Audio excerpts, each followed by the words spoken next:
My name is Alex. I'm 28. Until 2 days ago, I believed I was living the dream.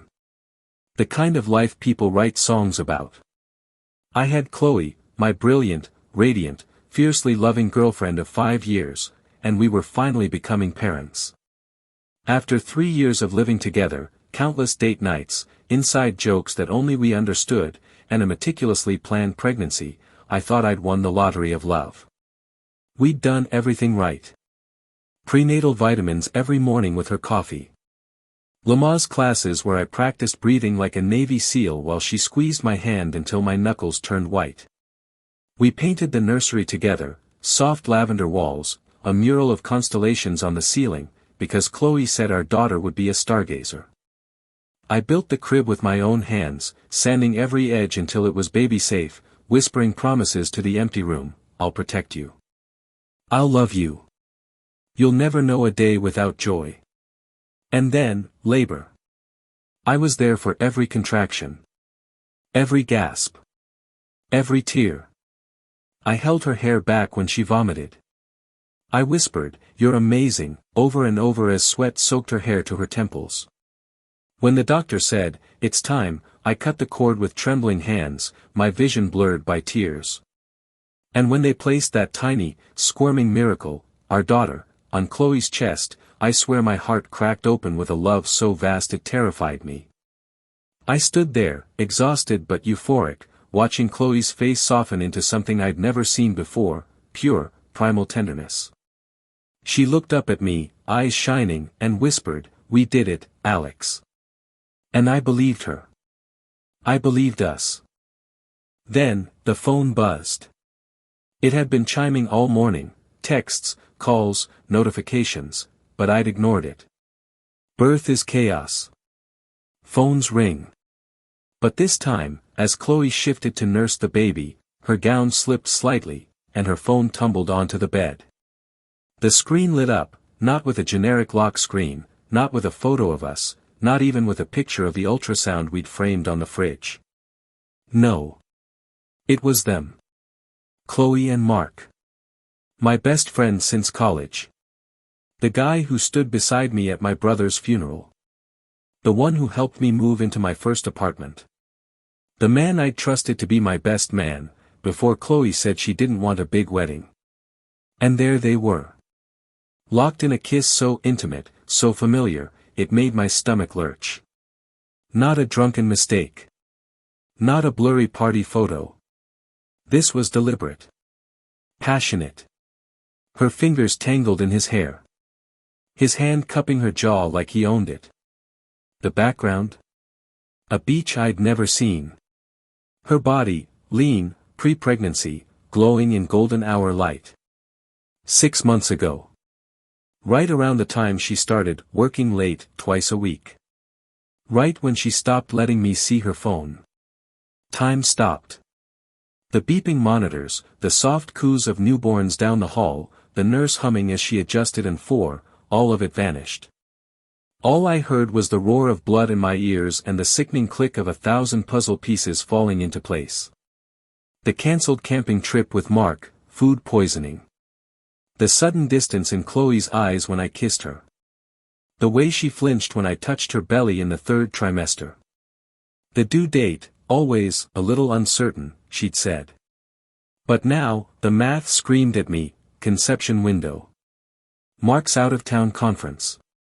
My business trip. And the baby. My baby. The doubt hit like a sledgehammer to the ribs. Chloe saw my face. Her breath hitched. She followed my gaze, and her entire body went rigid. The color drained from her face like someone had pulled a plug. Panic. Guilt. Terror. All swirling in her wide, wet eyes. "Alex," she choked out, scrambling for the phone, knocking it to the floor. "It's not what it looks like. It was months ago. We were drunk. It meant nothing. Nothing." The word echoed in the sterile hospital air like a gunshot. I couldn't move. Couldn't breathe. All I could see was the future I'd built, nursery walls, lullabies, bedtime stories, first steps, crumbling into dust. And in the center of it all, a tiny, innocent life, whose blood might not be mine. Something inside me snapped. The words tore out of me like shrapnel, raw, ragged, loud enough to make the nurse freeze mid-step near the doorway. Nothing. My voice cracked like thunder. While I was painting constellations on the ceiling, buying onesies in every size, holding your hand through 18 hours of labor, you were fucking my best friend? And this baby? I pointed, my fingers shaking violently toward the infant in her arms. Is she even mine? Silence. Thick. Suffocating. The kind of silence that swallows sound whole. Chloe's face crumpled. She curled around the baby like a wounded animal, sobbing into the blanket. No, no, no, Alex, please. And then, he walked in. Mark. Smiling. Oblivious.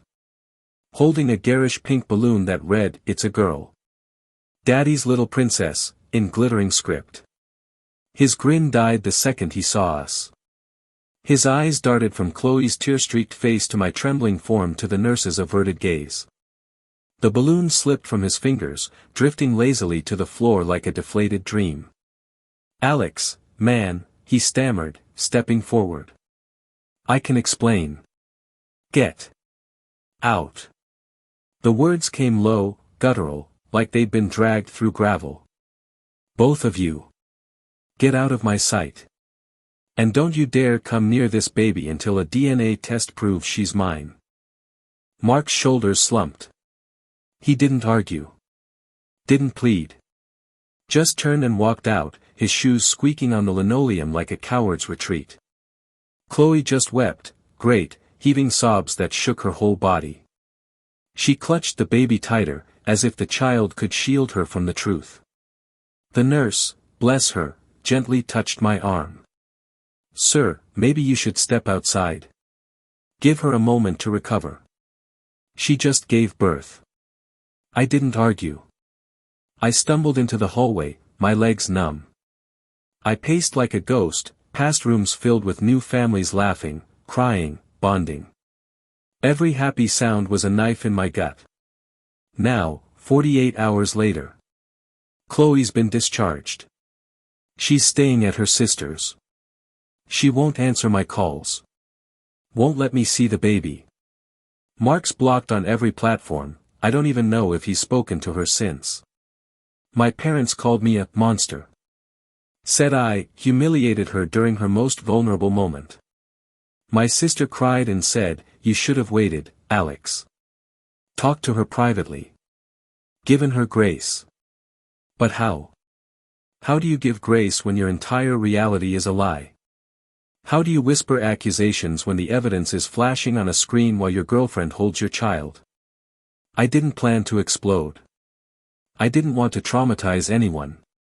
But in that moment, standing there, still smelling of sweat and antiseptic, my hands still sticky from holding my newborn, I felt like I was drowning in betrayal.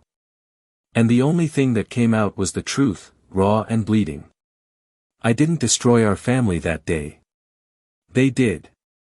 Long before the hospital. Long before the kiss.